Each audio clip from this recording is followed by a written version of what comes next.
ہر انسان کے اندر ایک دل ہے،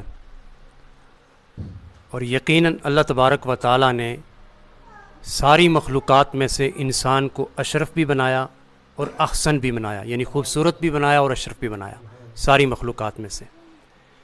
پھر اللہ تبارک و تعالیٰ نے یکساں سب کو پیدا کیا ہے۔ اس کے بعد انسان جو ہے اس پر جو مختلف کیفیات ہوتی ہیں، ان کیفیات کا تعلق جو ہے، یعنی اس کا دل سخت ہوتا ہے یا نرم ہوتا ہے، وہ نرم مزاج رہتا ہے، اس کے اندر اخلاق بد آتے ہیں یا اچھے آتے ہیں، یہ سارے کا سارا یا معاشرے پر ہے یا اس کے گھر کے اوپر منحصر ہوتا ہے کہ اس کے گھر سے اس کو تربیت کیسے ملتی ہے، اس کا اٹھنا بیٹھنا کس کے ساتھ ہے۔ تو ظاہر ہے کہ جیسی سنگت ہوگی، جیسی صحبت ہوگی، ویسا اس کی شخصیت پر اثر ہوگا۔ اب ایک بات کامن ہے کہ دل تو ہم سب رکھتے ہیں، لیکن اس دل کے اندر درد، الفت، محبت، رحم، یہ ہر ایک کو میسر نہیں ہے۔ ہر ایک کو یہ بھی میسر نہیں ہے کہ اس کی آنکھ سے آنسو نکلیں۔ ایک شخص کے پاس سامنے آپ کسی کو ذبح کر دیں نا، کسی انسان کو بھی، تو اگر اس کے دل کے اندر، یعنی دل کا وہ کالا ہے یا اس کا دل سیاہ ہے، تو اس کو کبھی آنسو نہیں نکلیں گے، اس لیے کہ اس پر اس کیفیات آنی نہیں ہیں۔ اب میں آپ کو بتاؤں کہ میرا یہ کیفیات بعض انسانوں کے اندر پیدا ہوتی ہیں، بعض کے اندر نہیں پیدا ہوتی ہیں۔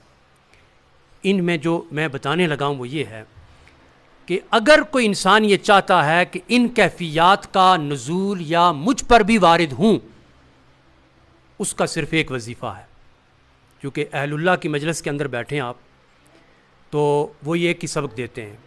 دیکھیں، عام اوقات کے اندر ہم بیٹھے رہتے ہیں، گپیں کرتے رہتے ہیں، نہیں تھکتے، ہم پالیٹکس کو ڈسکس کرتے ہیں، انٹرنل اپنی فیملی کو کرتے ہیں، معاشرے سوسائٹی کو بات ڈسکس کرتے ہیں، بچوں کے مستقبل کی بات کرتے ہیں، سارا کچھ، نہیں ہم تھکتے۔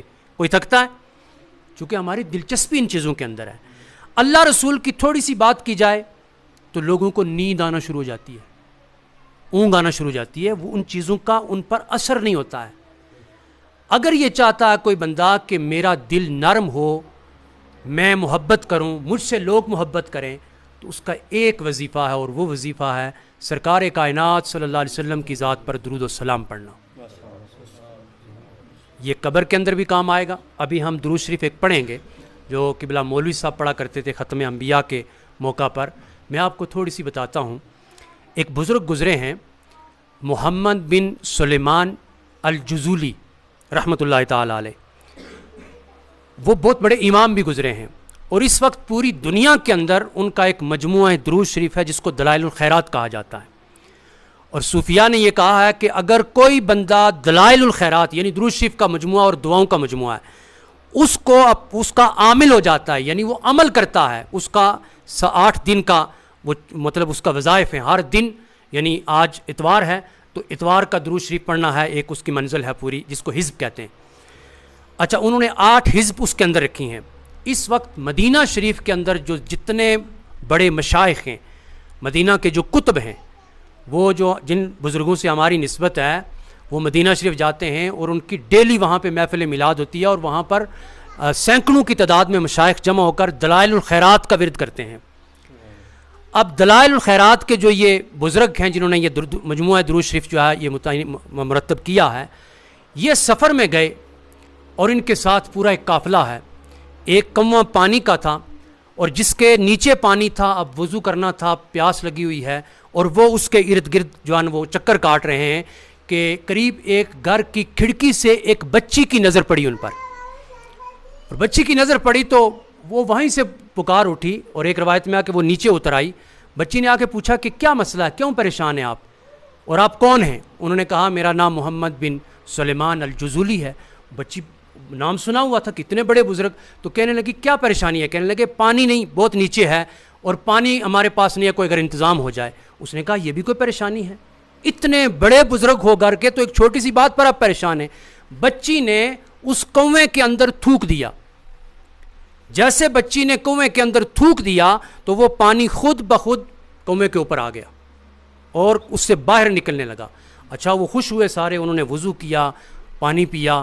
پینے کے بعد وہ محمد بن سلیمان جزولی اس کے گھر گئے، دروازے پہ جا کے کہنے لگے کہ بچی بتاؤ کہ یہ نعمت تم پر کیسے ہوئی ہے، اور پھر بڑے واسطے دیے اور کہا کہ مجھے بتائیں گے. کہنے لگے اگر اللہ کا واسطہ اور رسول اللہ صلی اللہ علیہ وسلم کا واسطہ نہ دیا ہوتا تو میں کبھی نہ بتاتی. میں فقط ایک کام کرتی ہوں کہ نبی پاک صلی اللہ علیہ وسلم کی ذات پر درود و سلام بھیجتی ہوں. جو جاتے ہیں نا جنگلات میں اور ویرانوں میں جاتے ہیں تو پرندے حیوانات سارے ان کو راستہ دیتے ہیں اور سارے ان کے پیچھے ہوتے ہیں. کیوں؟ حضور سرور کونین صلی اللہ علیہ وسلم رحمت للعالمین ہیں. تو کہنے لگی کہ یہ صرف ان کی ذات پر درود و سلام بیچتی ہوں. پوچھنے لگے کہ کون سا درود و سلام بیچتی ہو؟ تو اس بچی نے پھر وہ درود و سلام ان کو بتایا. انہوں نے دلائل الخیرات کے اندر وہ درود شریف جو ہے وہ 3-4 لائنوں کا درود شریف ہے وہ اس کے اندر پھر مرتب کیا، اور وہاں سے انہوں نے نیت کی کہ میں ایسا درود شریف کی کتاب جو ہے وہ مختلف صیغوں کے ساتھ، یعنی وہ درود شریف احادیث سے لیا گیا ہے کہ نبی پاک صلی اللہ علیہ وسلم کی ذات پر مختلف صیغوں سے وہ درود شریف انہوں نے مرتب کیا، اور اس درود شریف اس بچی والے درود شریف کو بھی وہاں انہوں نے درج کیا. اگر ایک معصوم بچی جو ہے یہ معمول بناتی ہے کہ نبی پاک صلی اللہ علیہ وسلم کو یاد رکھتی ہے، جس کو آپ یاد کریں گے نا اس کی محبت آپ کے دل میں ہے اور آٹومیٹکلی اس کی آپ سے محبت ہو جائے گی.